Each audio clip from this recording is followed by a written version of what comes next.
A very good morning from a rather gloomy and relatively cool Lorient in France. The models have shifted quite dramatically in terms of temperature as we go in through this week here. And it's quite interesting, actually. I find that this could be a recurring theme, actually, as we go through the summer season in terms of the modelling indicating something very significant in terms of temperature, heat wave conditions. And I'll be honest, I was sucked into it myself. Of course, the previous video indicated the possibility of the first heat wave of the summer of 2021 this week. That is not going to happen, folks. And, I have to hold my hand up and go, that is, in a sense, the first bust of the summer so far for me. We do have more Atlantic influence now starting to show up, and temperatures much more in line with run-of-the-mill stuff for the time of the year, as opposed to temperatures into the 30s. But the very latest GFS ensemble forecast for the North Atlantic Oscillation is quite interesting. You notice here that the general consensus is not just kind of neutral, but also leaning towards a negative as we go forward here, and that is typically a cool theme for the middle and latter half of June. Now, looking at other factors in place, we do have some interesting things to look at here. Now, this is the GFS, this is the 500 millibar anomaly chart here for the Northern Hemisphere. So this is North America, Greenland, the UK, and Europe here, of course. And of course, we've got high pressure and control at the moment, low pressure up near Iceland and to an extent Greenland. But what's interesting here is that the big ridge of high pressure that we're seeing over North America, I think what's going to eventually happen is that's going to start to lean over towards the Atlantic here, and we're going to start to see the troughiness that's kind of there's a kind of upper level trough over the North Atlantic and Greenland at the moment, and we're seeing areas of low pressure rotate within that that trough. I think what's going to happen is we're going to start to eventually see that shift eastwards here and affect the UK in a much more significant way. And the Azores high, which is going to try and kind of build north, is essentially going to continue to get suppressed by this vortex up towards Iceland here. So as we skip through here, you can see these areas of low pressure kind of rotating around that upper trough over the North Atlantic. And you notice here that as we start to press, this is towards next Monday, so a week today, the 14th, you can start to see what's taking place here. That trough starts to kind of move eastwards. The core of any kind of heat across Europe, rather than being focused over Western Europe, which is going to be over the next wee while, we're going to eventually start to see shifting eastwards here. So the kind of hot weather, if you want to put it that way, will shift from southeast England, in a corridor from Spain through France through Germany. That's going to eventually start to push its way into Poland and eastern bloc countries of Europe here. And you can see here that as we skip through, what's going to happen is we're going to see a ridge coming off Canada, and it's going to hook up with a mid-Atlantic ridge here, and that is going to essentially push the trough and an upper low, even a surface low over the British Isles here. So this will take us out to next Tuesday here. A long way off, of course, and things can change. But I think looking, generally speaking, at this here, latest GFS ensemble forecast, and some of the modelling, I think this is where we're going here in terms of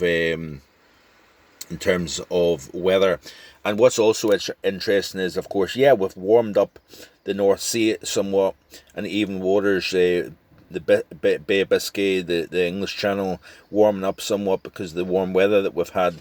But we've got a world of cold water here to the west of the UK, and what that's going to do is that cool air over the ocean is going to get transferred into the UK, and we're going to see cool days, I think, as we go towards the middle portion of the month, based on the overall pattern as we start to press towards mid-June and onwards. And remember what the forecast says, warm start.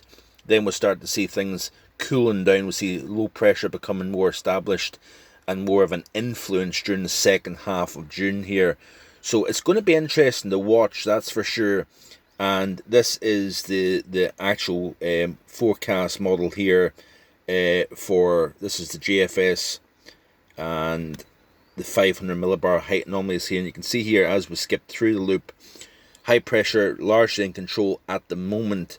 But we'll watch here as heights start to drop below normal as we go through the loop, and you can see that low pressure becomes more established. We'll have these kind of bowling ball areas of low pressure that kind of run along the top.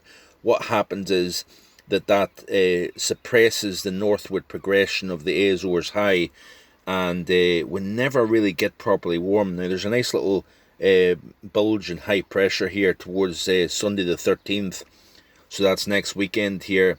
But it never really lasts, if you notice here, because we see more areas of low pressure pushing in. Then we're kind of left with a legacy of no man's land, high pressure to the southwest over the Atlantic, a strong high pressure over Scandinavia.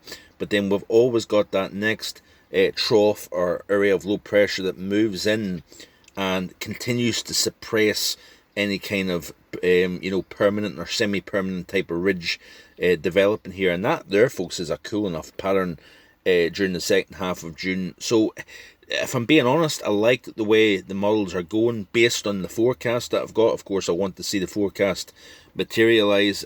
That doesn't mean that I don't like warm weather and dry weather, barbecue weather.